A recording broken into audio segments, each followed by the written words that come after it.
What is up, Star Wars fans? This is Darth Watson. In this video, I do want to give you guys a review on Maul Shadow Lord, the entire first season. And before I get on to today's topic, I do want to give a free, fair spoiler warning for anybody out there who haven't had the chance to watch the series yet and plan to get around to it. This video does contain potential spoilers for the show.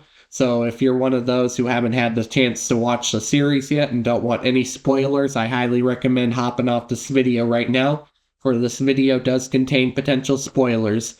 That is your free and fair spoiler warning. But anyways, let's get on to topic. So the entire series was pretty good. I would have to rate the series a 9 out of 10. A lot of my predictions, and it seems like how Devin would turn to the dark side, and it seems like how Devin would likely become Darth Talon.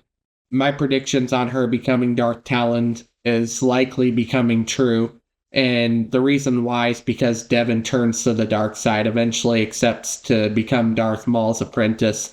So that's why I think that she'll likely take the name Darth Talon as Darth Maul's apprentice, and Darth Maul would train Devin to become Darth Talon, and Maul knows how to take out the Sith Lord Darth Sidious because he was trained by Darth Sidious, and Maul even mentions it in the season, how he knew how to take down the Sith Lord because his master taught him.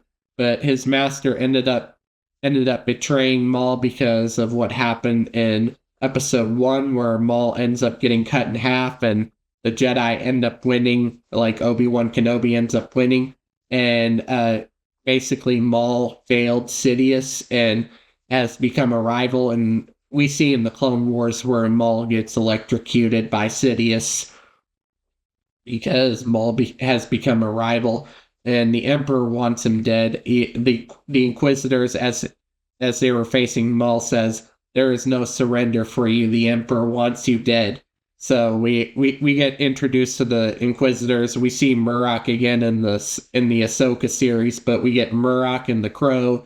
And I didn't think that Vader would show up at all, but we got to see Vader once again. He didn't say any lines. He just fought Devin, Daki, and Maul, but Daki ends up getting killed, and that's what pushes Devin to the dark side more, because of the death of her master. So she falls to the dark side at the very end of the season, leaving me to speculate how she'll become Darth Talon in the second season.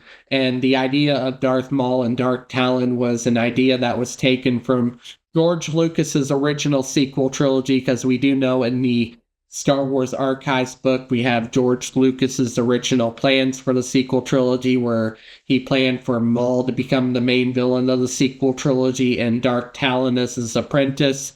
Maul would be in the shadows, pulling all the strings, running all the criminal organizations, and the entire trilogy would be about getting the galaxy under control by the gangsters, rebuilding the New Republic. But the idea of Darth Maul and Darth Talon came from George Lucas's original sequel trilogy plans, and Devin will likely become Darth Talon after finally accepting to become Darth Maul's apprentice.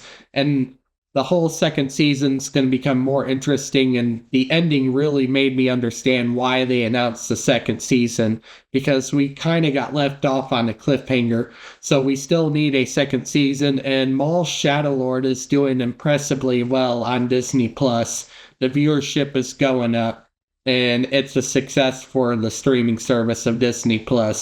And we got The Mandalorian and Grogu, which I think it's going to do okay in the box office. I'm not expecting The Mandalorian and Grogu to do like The Force Awakens did, but it's going to do okay in the box office. But anyways, like Maul Shadow Lord, the entire first season, I would rate this a 9 out of 10. But anyways, let me know what you guys think in the comment section down below, and I will catch you all later in another video.